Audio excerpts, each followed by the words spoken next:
Welcome to Red Deer, located in central Alberta, Canada. If you aren't from around here, you may have heard of us on television shows such as How I Met Your Mother as the location of Robin's first stint as a reporter, or perhaps you heard of the fictitious Keepers Red Deer chapter on the Umbrella Academy's fourth and final season. I know it as home, along with approximately 100,000 other people. If you were to ask people what they love about Red Deer, they might say the forests and trails intertwined throughout the city, the community theater, the many churches, the fact that most days you can reach any other part of our city within 15 minutes, our green wave traffic lights along gates where the lights turn green as you approach, as long as you're going the speed limit, the numerous traffic circles, do we like those yet? The permanent rainbow crosswalk, or our ghosts, both fictitious and otherwise. The Reverend Dr. Leonard Gates statue on the corner of Ross and Gates was the first installation of what grew to be the largest public collection of life-size bronze statues across Canada. This collection, named Ghosts, depicts some of the most notable people and events in our city's history. Statues may not be the first thing that comes to mind at the mention of ghosts. You may instead think of the kind that haunts people's dreams, the kind that reaches out to us from the other side of death, or just the unexplainable. Debatably, we have those too. We are here to explore both.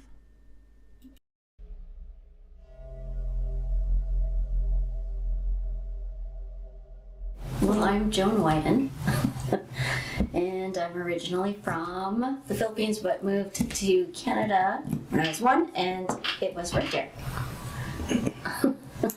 My name is Nicole Lemieux, and I live in Saskatoon, Saskatchewan, and I've lived there all my life. I got into spirituality. I've always had it as a child. I knew there was something different about me. I could always see ghosts and feel them, so I was always scared of the dark, but I never had anyone to talk to. Coming from a strictly Catholic family, it was tough to discuss it with anyone, and as I got older, everything just started aligning and coming to me, and it was okay to talk about ghosts and spirits. So I come by it naturally. So my mom has been a psychic medium, clairvoyant, since a very young age, and she was a practicing medium all through my life. So she would do a lot of psychic work, channeling work, and I just got to witness it. And so I was scared of it for a long time. I knew I had the gifts that I kind of blocked out for a while.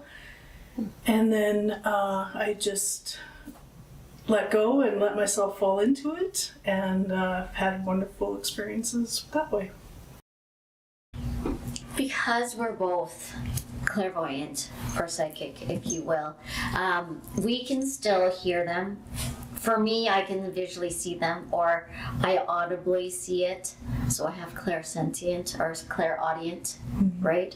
And sometimes they show me pictures or pictures of themselves, and so then it's like playing charades, trying to figure out what they're saying, because it depends on the spirit.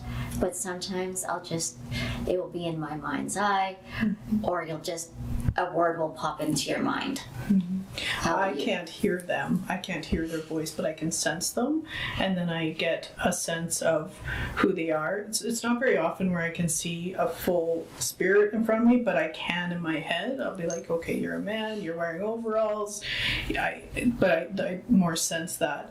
But I know what they're trying to say, but I don't hear their physical voice. I get the message, and then I'm shown things. So images will just pop up in my head, and then I question from there. We worked for the same company.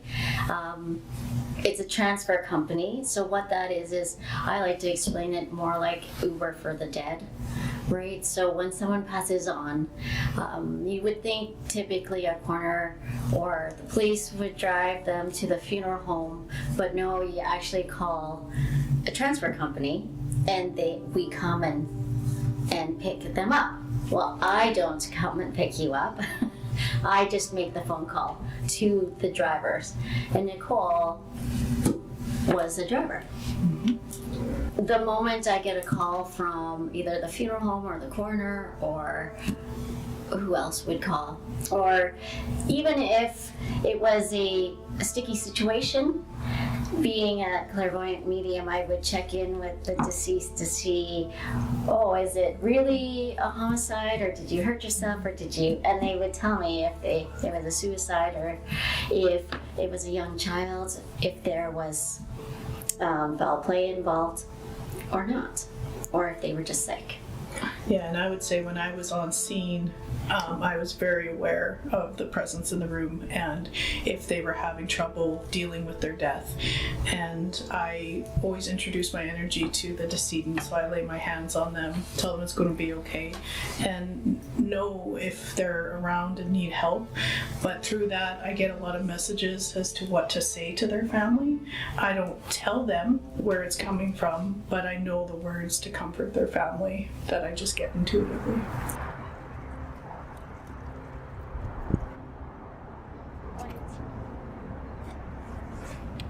He wanted people to be informed. And he was often controversial individual that took an yeah. active interest in the affairs of the Red Deer community. My most memorable year in Red Deer would be 1986. And I was in Calgary at the time. And that night I had a dream. I had a premonition or a dream of my uncle being in the lake. And he was telling me, hey, I'm in the lake. And I'm like, okay, I don't know why you're telling me this, but he's like, no, I'm in the lake. And I could see his hand rising up out of the water. And I went, okay. Didn't think anything of it. Went about playing with my friends. Their parents came home and said, did your parents call you about your uncle? I'm like, that he's in the lake. And they're like, yes. I'm like, they're like, so did someone call you? No. How do you know? I'm like, he told me. He told me he's in the lake. And at that time, they still hadn't found his body. So he had drowned the day before, and no one had called to say what happened. But his body was physically still in the lake. So that day I came home from Calgary to be here with family, but instead I went, no, I'm gonna go ride my bike, be with friends. And I remember being near the microwave tower in Highland Green when I felt all of a sudden, I'm like, oh, they found him. So then I rode home, and when I got home, they're like, oh, they just found your uncle. Do you feel the sadness of loss, or is it different? Well, because I'm still human, and yes, I can still speak to them beyond the grave, it still hits me just as much as it does everyone else. Just because I can see them and feel them and hear them, it doesn't make it better. Because as a human, we still want the physical. We still want to hear them and talk to them. It's the golden circle. That's it. Oh, cute little jackrabbit. Yeah, he's gone right now. He escaped like he did last time. No one saw him. Like, They just knew he was running around? yeah, and it was be careful because there's a hog and he could be dangerous because they're big, right? Were people hunting for him all the time? Or were they just letting him be? No, I think they had actively had people looking for him. But he And escaped. That you should have just given him his freedom. What will it do above where he used? This EMF meter, or electromagnetic field meter, is often used to detect paranormal activity. See, there's a jackrabbit. Yeah. Oh, yeah. It's my uncle. Oh, was he? That's the That kind of kind of rabbit he caught. Oh, wow. And then he stayed to be our rabbit, so we called him that. That's funny. He always shows me signs, right? Because the biggest sign for him is because he caught a rabbit, one of those big jackrabbits, and so we had a pet named Jack, who he had actually caught, and he stayed. And so now every time I'm questioning myself about reading or a message I got, I will see a jackrabbit will cross my path. And I'm like, oh, okay, well, thank you. It's hard to believe when we see those things. It's really hard to believe that they could actually send us a message. So then when we're here in the present and we're not thinking and we're thinking of our grief and everything else, all we can say is, no, that's just a coincidence. There's no way that can be anything except for a coincidence. But reality is, that's how spirit works. If you ask them, they will give it to you, especially because he was just passed. They love to show signs when they're asked, and it's even more special when you ask for a specific sign. With my dad, I was really missing him, and he was a big fisherman, and I said, I need to see a sign about fish. I will not accept anything else, and it needs to be about fishing. And tonight, I need to know that you're around tonight. So I was working, and I was going through the basement of a hospital, and this door shut, and then on the door was a sign of a fisherman that said gone fishing. And I was like, that's a coincidence.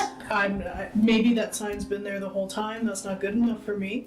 So I was driving back home, and this big truck with a loud muffler, obnoxious truck, was swerving in and out of traffic and cut me off twice. And then the final time, I pulled behind him at a red light, and I was annoyed at this truck. And then I saw the license plate, and it said Big Fish.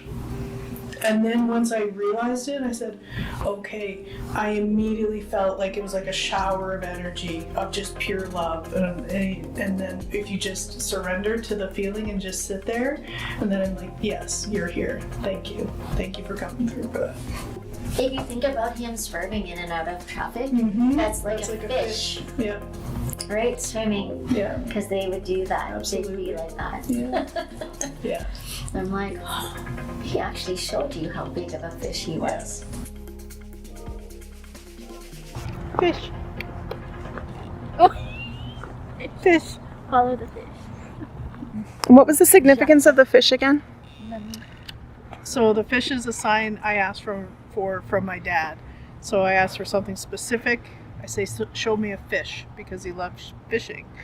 And so you don't see fish in random places. So I always say it has to be random, has to be out of the norm. It can't just be in a lake or near water. Fish is out in the wild. And so whenever I see a fish, I take notice. And then when we said fish, this thing spiked. So it's just a little hello. And confirmation of what we've been talking about this week. So I think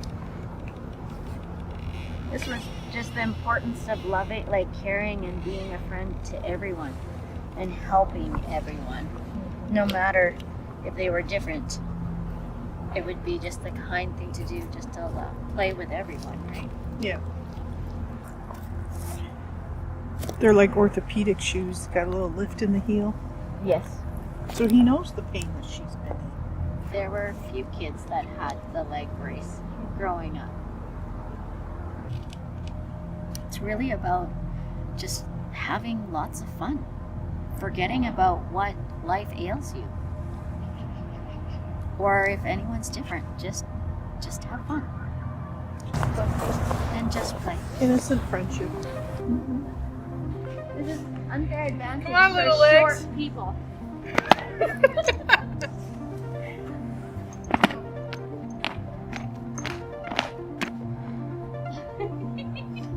Move your mood. Move. Alright, now I'm tired. Let loose. Stay connected to your Stay inner connected, child, yeah. so that you always play. Yes. Good one. Have you guys ever doubted what you're feeling or thinking or seeing? All the time. All the time, yeah. Yeah. So what was there an instance, and could you share about it, that it was like, wow, okay, I am not doubting this ever again? Well, I think the first time I saw a spirit in true human form, I would say, is that moment. It happened to be in a funeral home at 3 o'clock in the morning, and my partner and I were going down the hallway, and this man wearing, it reminded me of the Exorcist picture. He was wearing a big hat, he was carrying a medicine bag, a long trench coat suit, obviously an old funeral director. Very old man, just stepped into the doorway, just sashayed in the doorway, and he was human to us. And my partner turned around and he said, "Good evening," like very cliche, but he did. And my partner turned around and he said, "Tell me he's real." And I looked at him and I'm like, he's real. Like, yeah, I can't see through him. Yeah, he's real. So we go in there, and he just said odd things to us. Like, he goes, "Oh, you're out snatching souls tonight?"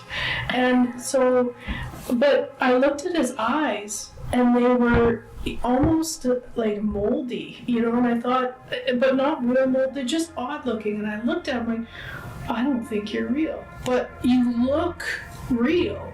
So we finished what we were doing, and he's like, "It was a pleasure meeting you, have a good night," and he disappeared, and there was no alarm door for the door to go. And it was then, and I said, "That was a spirit." And my partner's like, no, yeah, I asked everybody, "Do you know an old man that would be here at 3 o'clock in the morning?" And no, they do not. So that was the one time where no questions asked. Very cool.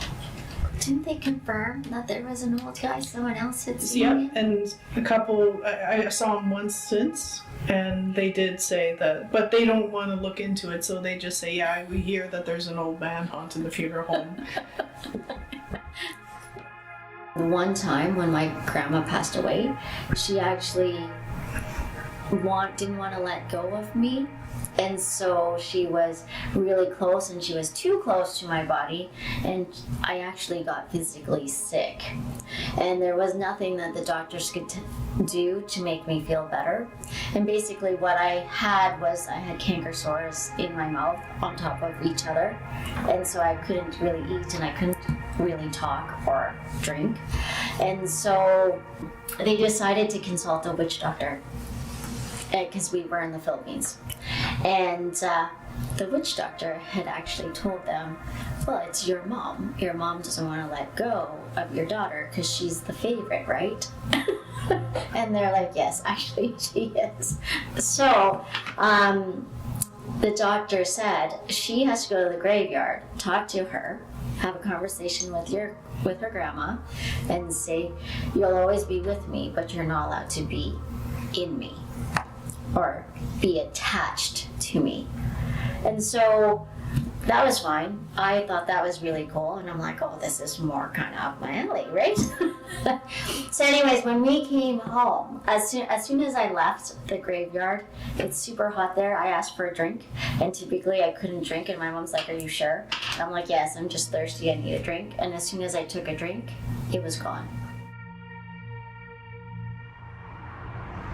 So I would say for this, the reason why she's holding herself is because she's showing herself as like dignitary, right? Like as well received. She's received different kind of accolades here, and yet she was also a mother and a wife. And having 6 kids and then having such big passions of the women's rights and everything like that. So, and convicted to do it, right? Because she's in a time where stone-faced there. women couldn't really. Yeah, she's stone-faced there and was like, "No, this needs to happen. This change needs to be." She had 2 identities. Yeah. She was also just a woman. Mm-hmm. But a woman can also be someone that can create change in this world.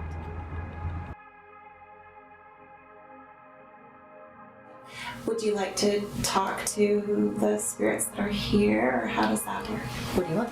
Should we? We can do it. Yeah. So Edna, help us talk.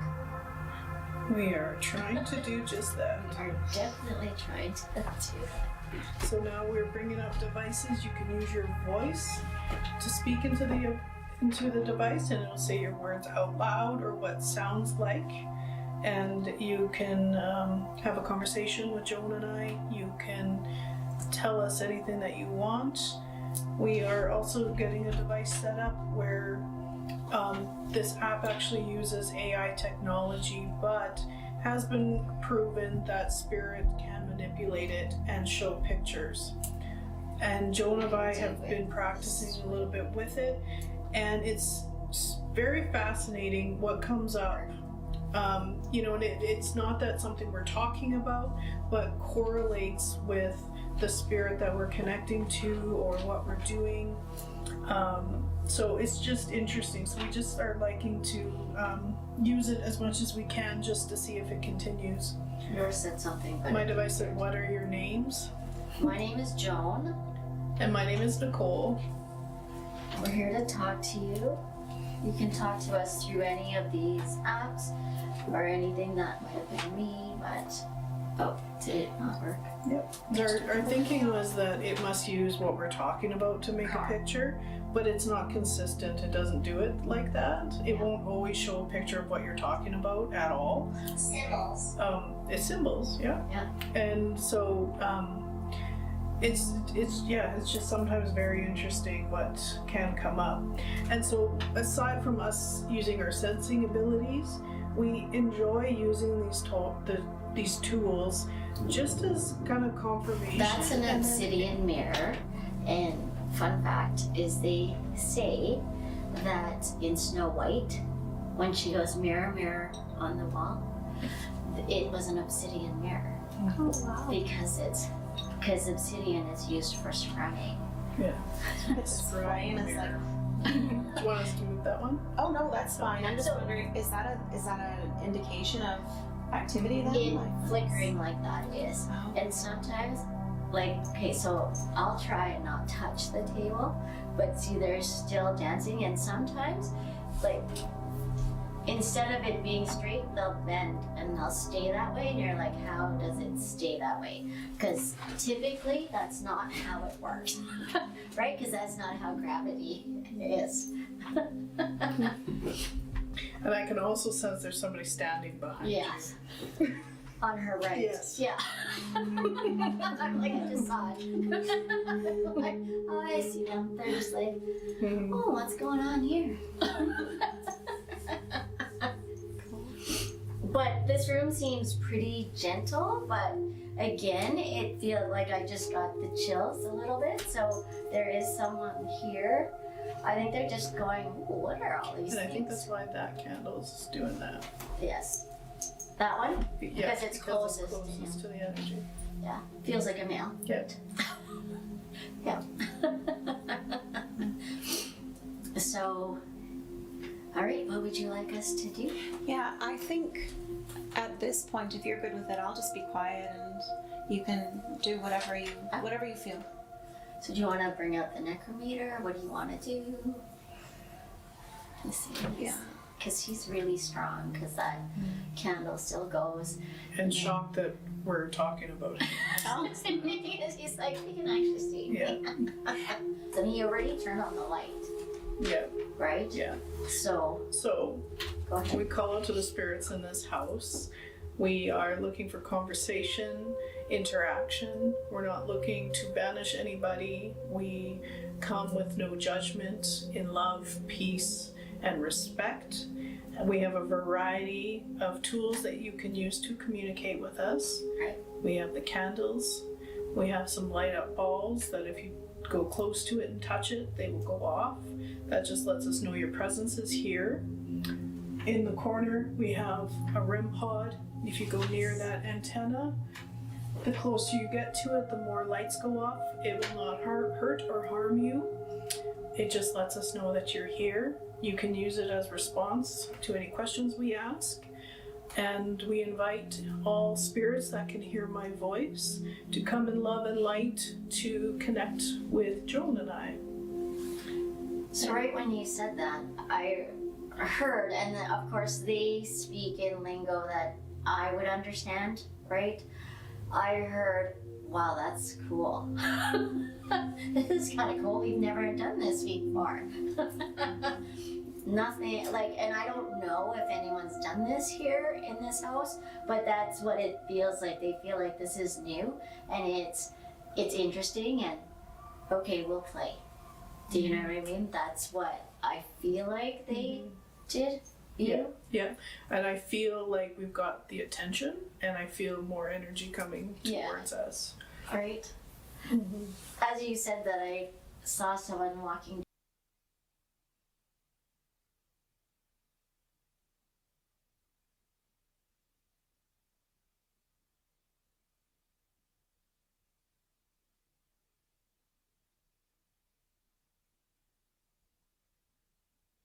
I'm going to get ready for my chat with our friends from the community.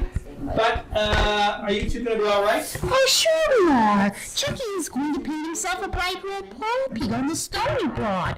And I'm going to get back into my Zen zone to finish my piece, Lily. I see you later, Mr. Moderator. Past me. Okay, cheerio, you two, but please This room. keep the peace, would ya? What? Ha! What is it good for? Absolutely. Oh, yeah. What? Yeah. What is it good for? Absolutely nothing.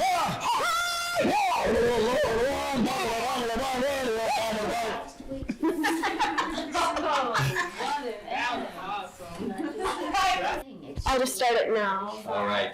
You can give it some slaps. And then she laughed. And I'm not quite sure why, but she loved her dress. And so she dress, because that was, I feel like it was the best day of her life, or she felt like it was. And then you're back to Let's talk about She wanted me to see how stop it. right. What about this? And it was Plenty loud. Standing by! which would have been really expensive at the time. So I would say she was a class of the time, because it is also in the 18, maybe early. I would say 1940s, yeah. Charlie, might I inquire as to why there is water all over the kitchen and hallway flooring? Can't talk. Painting. Regular, And what's all this? but Paint brushes of stone? the color. How primitive! At least it explains this mess. It was more Important stuff is going on And here. there you go. I So need to concentrate. because Ladybug. Concentrate. But really, painting a flower, if that indeed is what it is, onto a rock is hardly all that taxing. For your information, Chucky Talk, it's a peace lily. You remember peace? How is that? In here for the Remembrance Day ceremony, putting it on the statue at the cenotaph downtown. Really? You're going to put that on the cenotaph? Wait, did you say cenotaph again? like the ladybug. Okay, That could be let's start a sign again. letting somebody know that they're here, or you know, if any. No. I throw my paintbrush down right then, right? There are no coincidences. No, do ladybugs mean anything to you? No. I throw my paintbrush down right then, right? Childhood. They like you. That's good luck. There you go. So when you do any kind of spirit communication like this, you have to look at everything that happens. You know, like the ladybug, that could be a sign of letting somebody know that they're here, or you know, if any noises are in the room, all of that plays a part with communication. There are no coincidences.